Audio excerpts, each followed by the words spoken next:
আমি রাজুদাকে কয়েকটি প্রশ্ন করব, খুব সহজ এবং সরল প্রশ্ন। আশা করি রাজুদা উত্তর দিতে পারবে। প্রথম প্রশ্ন আমি খুব সংক্ষেপে উত্তর দেবেন। প্রথম প্রশ্ন, আজকে যে রক্তদান শিবির আমরা আয়োজন করেছিলাম বাজিতপুর সেবা নিকেতন নার্সিং হোম এবং সাহায্যের আলোর পক্ষ থেকে, এই সম্পর্কে কয়েকটি কথা আপনি বলুন। নমস্কার, আমি তেহাট্ট ব্লাড সেন্টার থেকে এসেছি।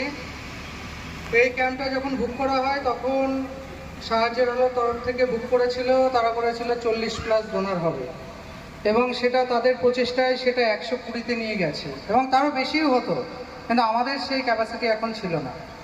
এর জন্য সাহায্যের আলো এবং সেবানিকেতন নার্সিংহোমকে অনেক অনেক ধন্যবাদ। আর এই রকম যদি ব্লাড ডোনেশন ক্যাম্প নার্সিংহোমে হয় তাহলে আশা করা যায়, মানে এক কথায় বলতে গেলে রক্তের সমস্যা অনেকটাই কমে যাবে। আচ্ছা, আমাদের সাধারণ মানুষের মধ্যে একটি ভ্রান্ত ধারণা রয়েছে, আমরা যে সমস্ত সংস্থাগুলো শিবির করি সেই শিবির সম্পর্কে একটি ধারণা রয়েছে আমরা শিবির করে রক্তগুলো নাকি বিক্রি করে। এই সম্পর্কে আপনি কি বলবেন? এটা মানুষ অনেকে অনেক কথাই বলে। মানুষের ভ্রান্ত ধারণা দূর করার একটাই উপায়, যখন মানুষ সেই বিপদে পড়ে এবং তার পাশে যে এসে দাঁড়ায় তখনই তার সেই ভ্রান্ত ধারণা দূরে যাবে। আমি আসবো না, রক্ত দেবও না, শুধু দূরে এরকম ভ্রান্ত ধারণা নিয়ে চলবো, এতে কোনোদিন তার সে ভ্রান্ত ধারণা তুমি ভাঙতে পারবে না। এই যে যারা কাজ করে বেড়াচ্ছে যে ছেলেগুলো, এগুলো সব পাগল, সমাজের পাগল, কারণ নিজের কাজ ছেড়ে এরকম করে বেড়াচ্ছে। কে এখনকার দিনে এগুলো করে বেড়ায়? আমার তো মনে হয় পাগল। আবার এই পাগল না থাকলে এই সমাজ চলবে না। এই সমাজের জন্য এই পাগল ছেলেই দরকার। খুব ভালো ছেলে এরা করে না, তারা নিজের কেরিয়ারের পেছনে ছুটে বেড়ায়, কিন্তু এই পাগল ছেলের সাথে সমাজ চলবে না। এর জন্য এদেরকে ধন্যবাদ দিয়ে ছোট করতে চায় না। এদেরকে কি মানে কোনো ভাষা নেই এদেরকে বলার মতো। এরা না থাকলে কোনো কিছুই চলবে না। ব্লাড ডোনেশন ক্যাম্প চলবে না, ব্লাড ডোনেশন সবাই তখন বুঝতে পারবে একটা ব্লাড নিতে গেলে তার পরিবার থেকে রক্ত না দিলে সে আর রক্ত পাবে না। কেন ব্লাড ডোনেশন ক্যাম্প হচ্ছে না? ব্লাড ডোনেশন ক্যাম্পই একমাত্র এই ব্লাড সংকট থেকে বেরিয়ে আসার উপায়, তাছাড়া কোনো উপায় নেই। এই বলে রাখছি। আচ্ছা, আমাদের শিবিরে এবং ব্লাড ব্যাংকে যারা আমাদের কথা মতো গিয়ে রক্তদান করে সেই সমস্ত ডোনারদের উদ্দেশ্যে আপনি একটু যদি দু এক কথা বলেন। যারা আমাদের কথা মতো ব্লাড ব্যাংকে এবং শিবিরে রক্তদান করে তাদের উপকারটা কি, তারা কেন রক্তদান করবে? দেখুন, মানুষ তো নিজেরটা আগে করতে চায় যে আমার কি লাভ হবে। প্রথমত লাভ তো আমার আছেই। প্রথমত একটা ফ্রি মেডিকেল চেক আপ হয়ে গেল। দ্বিতীয়ত ব্লাডটা নিয়ে যাওয়ার পরে যে টেস্টগুলো হয়, যে চেক আপগুলো হয় বাইরে, আপনি সেই চেক আপ করাতে গেলে মিনিমাম 5 থেকে 6 হাজার টাকা আপনার খরচা হবে। 5 রকমের টেস্ট হয়, HIV, HbACG, HCV, তারপরে হচ্ছে ম্যালেরিয়া, ভিরিয়ারে, এই 5 রকম। তারপরে গ্রুপটা আমরা সপ্তাহখানেকের মধ্যে বলি, সপ্তাহখানেকের মধ্যেই দিয়ে দিই। এই কটা জিনিস আপনি চোখে দেখতে পাচ্ছেন যে কি উপকার হলো। আর যেটা চোখে দেখতে পাচ্ছেন না সেটা হচ্ছে আপনার হার্ট অ্যাটাকের সমস্যা কমে যাবে, আপনার ক্যান্সারের যে কোষটা আছে সেটা আরও ঘুমিয়ে যাবে, আপনার যে বিপি হাই হয়ে যাওয়ার যে এখনকার যে প্রবণতা সেটা কমে যাবে। এরকম পরপর আমাদের কতগুলো চার্ট আছে, সেটা বলতে গেলে অনেকটা। এবার সেটা আপনাদের আসতে হবে, যারা এগুলো নিয়ে কাজ করছে তাদের সাথে আলোচনা করতে হবে, আমাদের আরও কি উপকার আছে, কি আছে জানতে হবে, তবে আপনি জানতে পারবেন। আমি দূরে থাকবো, দূরে এই করবো আর এইগুলো বলবো, সেটা হবে না।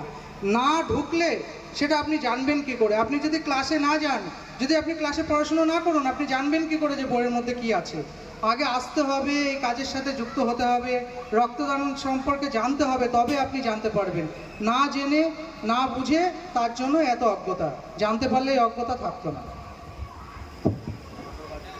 আমরা শিবিরের যে আয়োজন করি, আজকেও যে এরকম আয়োজন একটা করেছি, আজকের শিবিরে আমি যতটুকু জানি প্রায় আমাদের এই শিবিরে 1 লক্ষ টাকা মতো খরচ, প্রায় হয়তো পার হয়ে যাবে, 1 লাখ টাকা পার হয়ে যাবে। এবার এই সম্পর্কে একটা ধারণা মানুষের রয়েছে যে আমরা শিবিরের জন্য নাকি সরকারের কাছ থেকে বা ব্লাড ব্যাংকের পক্ষ থেকে যে টাকাটা খরচ করি তার ডবলেরও বেশি টাকা আমরা মানে শিবিরের জন্য পাই। এরকম কথা আমি নিজেও অনেকবার শুনেছি মানুষের মুখ থেকে। এই সম্পর্কে আপনি কি বলবেন, আমরা কি পাই ব্লাড ব্যাংকের কাছ থেকে শিবির করে? দেখুন, এই তো ভ্রান্ত ধারণা, সে একই পরিপন্থী। সবাই যেটা জানে না সেটা নিয়ে বলে, আগে জানতে হবে।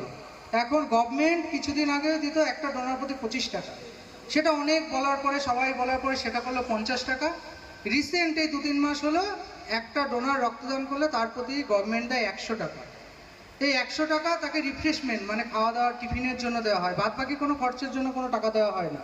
একটা সেই কোভিড সময় চালু হয়েছিল যে একটা ক্যাম্প করলে 500 টাকা দেওয়া হয়, আর 50টার ওপরে হলে 1000 টাকা দেওয়া হয়। এতে কখনোই একটা ক্যাম্প সম্পূর্ণ হতে পারে না, এটা আমরাও জানি। কিন্তু গভর্নমেন্টের অনেক পলিসি আছে, সেই পলিসি মেকার আমরা নই, পলিসি মেকার গভর্নমেন্টের অনেক বড় উচ্চপদস্থ অফিসাররা। গভর্নমেন্ট যা সিদ্ধান্ত নেবে আমাদের সেটা মেনে নিয়ে চলতে হবে। অতএব এইটা মাথায় রাখবেন, একটা ডোনার দিলে 100 টাকা টিফিনের জন্য দেওয়া হয় এবং একটা ক্যাম্প করলে তারা 500 টাকা পায়। এটাই তাদের প্রাপ্তি, এর বাইরে কোনো কিছুই নয়। এই যে বললাম, এই পাগল মানুষ নিজের পকেট থেকে টাকা খরচা করে ক্যাম্প করায় কেন? সমাজের জন্য। সে সমাজের কাছে ভালোবাসা পাওয়ার এরা উপযুক্ত, কিছু কিছু জায়গায় পায়ও, আবার কিছু কিছু জায়গায় অবহেলিত হয়।